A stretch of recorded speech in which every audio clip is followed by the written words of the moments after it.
ايه بس معلش طمس هوية نادي الزمالك علشان جون ادوارد ما اختارش معاه في الجهاز بتاعه نادي الزملكاويه.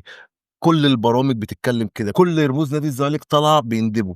في ايه يا جماعه؟ يا جماعه ما انتم بقالكم قد ايه ماسكين نادي الزمالك والزمالك قاعد بيبوظ؟ يا جماعه جون ادوارد عرف يمضي عبد الله السعيد ب 35 مليون، في حين ان نجم الزمالك كابتن احمد حسام ميدو لما عبد الله السعيد كان جاي له عرض ب 70 مليون وهو عرض عليه 40 مليون عشان يجدد وما جددش.